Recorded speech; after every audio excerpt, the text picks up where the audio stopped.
Hi there. Welcome to week one. I'm really excited that you're here.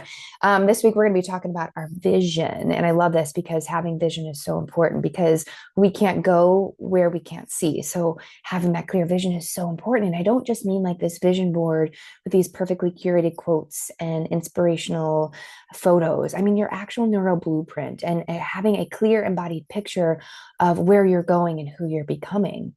Now, here's what most people don't realize is your brain doesn't actually move towards goals.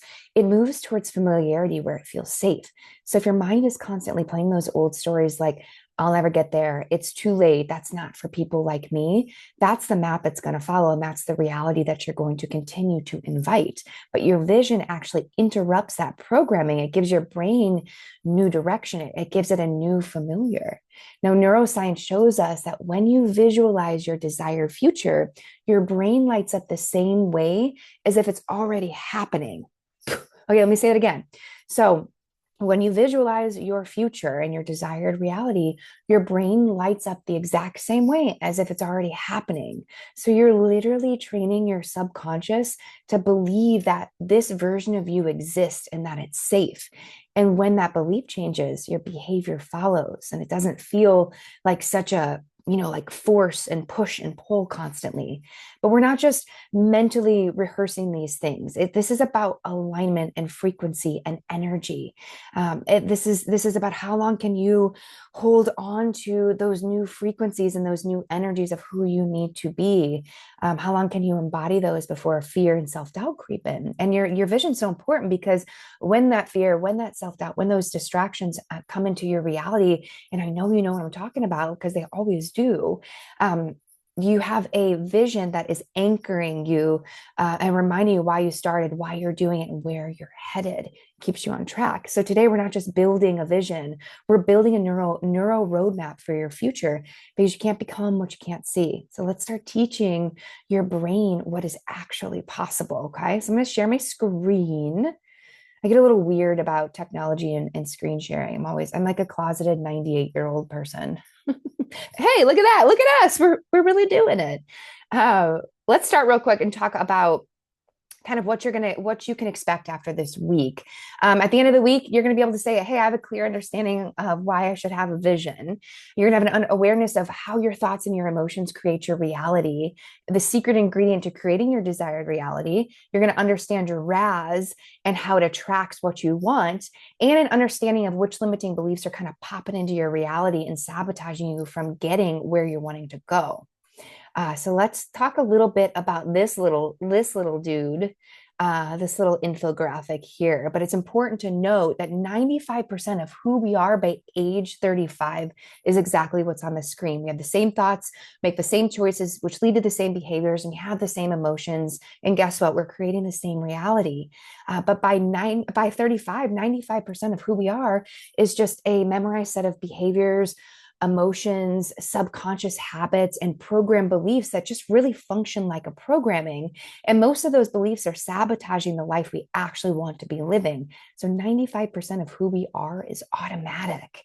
We wake up in the AM, we almost always begin thinking about, okay, what is it that we have to do? We dwell on our problems. That anxiety inevitably, creeps up in our chest or in our belly. And most of the time, these processes are so automatic. You open your eyes and bam, they start, right? Because we've conditioned our body and trained our brain to do so.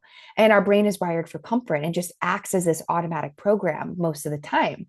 Now, our thoughts and our emotions are what create our reality. And here's how. Now, your thoughts, they're mental rehearsals. Your brain doesn't fully know the difference between a real experience and what you're just vividly imagining. So when you think a thought over and over and over, especially with a lot of emotion, you're rehearsing a future. You're literally firing and wiring neural pathways. Now, neuroscience says neurons that fire together wire together. The translation is your thoughts train your brain to expect certain outcomes. It's pretty interesting, isn't it? I mean, I know that this is what I've dedicated my life and research and career to, but this stuff is really fascinating. Now, your emotions, they are your chemical signals. They're the messengers that flood your body in response to your thoughts.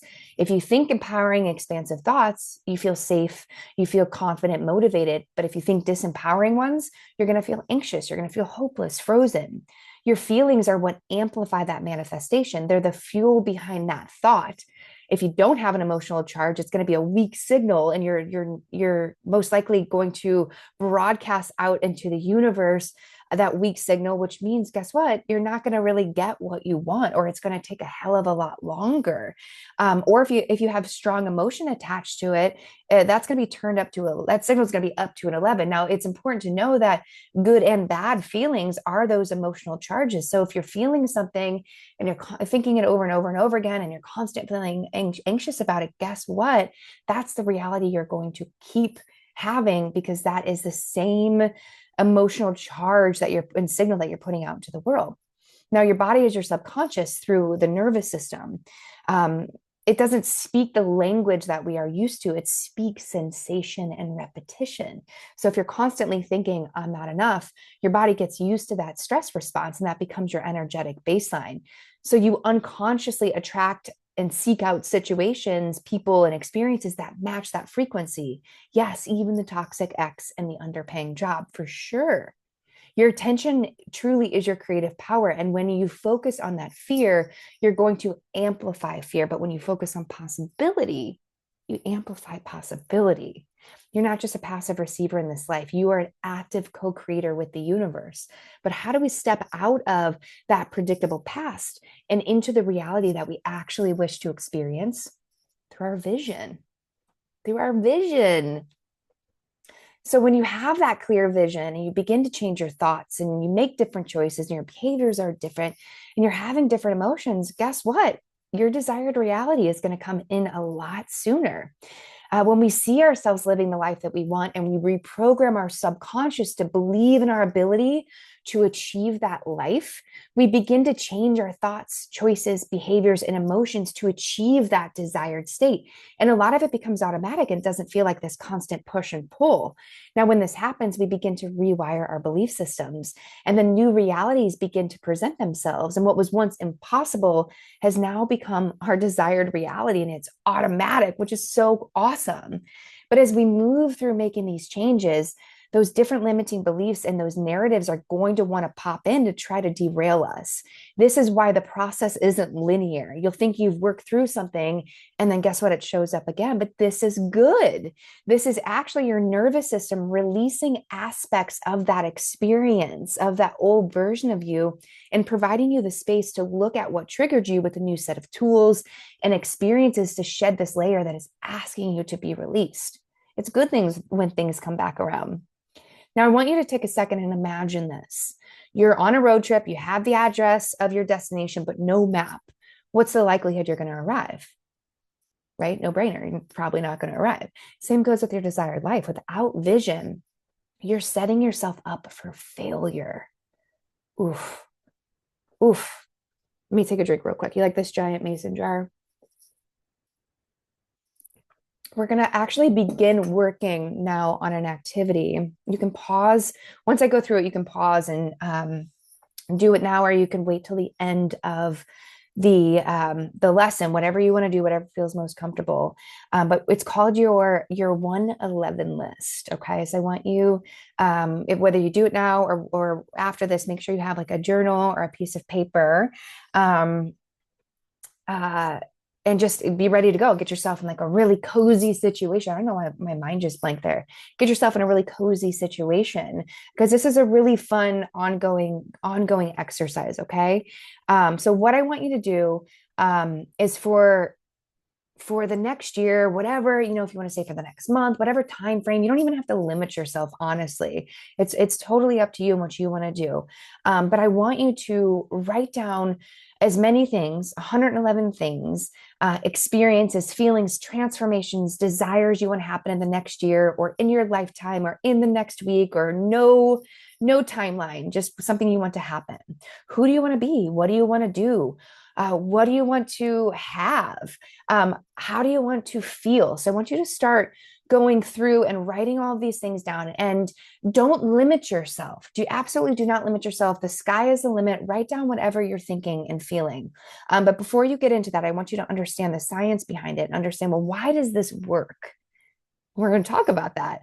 So your 111 list actually activates your RAS, or your reticular activating system, which is a group of neurons in your brain.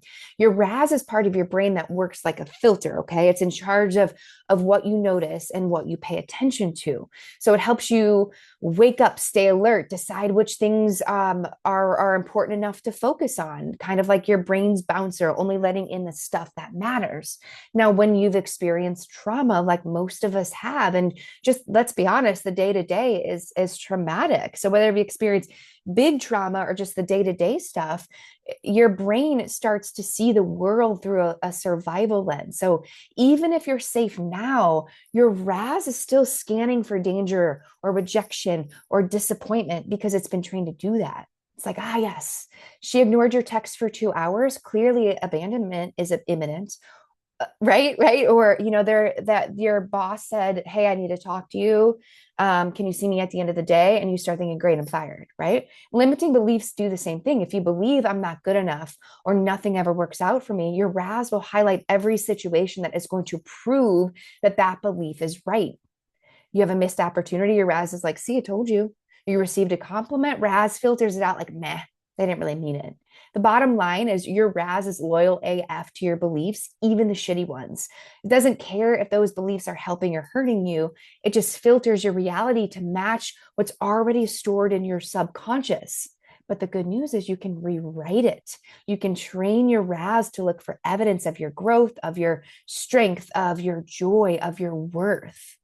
Now, your RAS, it takes information from external sources such as the environment and our senses, filters out all the BS and organizes those important things into meaningful patterns. It's also a way to understand the law of attraction from a scientific standpoint. So by saying an affirmation like, I'm always lucky, you're actually triggering your RAS. You're prompting it to notice any external validation for what you think. It's looking for validation to prove that belief of I'm always lucky, right? Your RAS, it has an ego prob and it wants to be right all of the time. But you can actually shift your RAS in your favor, which is great. The RAS then is going to find evidence of your luckiness, like that bomb ass parking spot or that $20 that you found on the ground, again, because it has an ego problem and it wants to prove that belief, I'm always lucky, right? Now, did saying I'm always lucky put $20 in your pocket? No, didn't put $20 in your pocket, but the affirmation was the intention that the RAS needed to go to work. So once you said it, your brain took notice, all right? And then it started looking for that external evidence that this is true. It began drawing your attention to external experiences that would make this affirmation, this belief, this intention true. So the more we fill our brain with what we do want, like our 111 list, the more it will work to bring that to you. It's not going to magically appear. There's things that we have to do to draw it in, but you're going to be presented with more opportunities. You're going to begin making those micro decisions to change your behavior and to prove your brain right. So if you want, go ahead and you can break off. You can pause right now. You can create your list, or we can keep going and you can do it at the end, whatever works for you. And we can kind of just go through expectations really quick of week 2. And you can be on your way, my dear. Let me share again. 1 second. I can't believe we're coming to a close of this lesson already. All right. So what can you expect next week to entice you to come back? You're going to get some clarity on where you are, where you want to be, and what's standing between the two. You're going to learn how your nervous system resists change and why stuck isn't actually failure, it's protection. You're going to learn the bridge framework, which is discovering how small aligned actions close those big gaps over time. You're going to learn an aligned action tool that's going to turn your vision into daily doable steps rooted in your values. And lastly, emotional safety. You're going to learn to move forward gently, without self-judgment, without burden. Well, thanks for being here. We went through lots of stuff today, lots of chunky neuroscience, fun stuff. And I hope that you really enjoyed it. go ahead and take a look out in your journal for your action items. I want you to complete all of those journal exercises. I'm sorry, I said keep an eye out on your journal. What I meant was your workbook that came with this week's work. Complete your journal exercises. There's a handful of them in here, right? The 111 list, right? It's got lots of ideas in there and journal prompts to help you with your 111 list. So finish those. Finish that 111 list and listen to this month's affirmations. The best time to be listening to those affirmations are when you're doing other things. You could be moving around the house, you could be cooking, whatever you want. I listen to mine while I sleep. So, whatever works best for you, do it. I will see you next week for the next video lesson. And I hope you enjoy your work. Have a great day.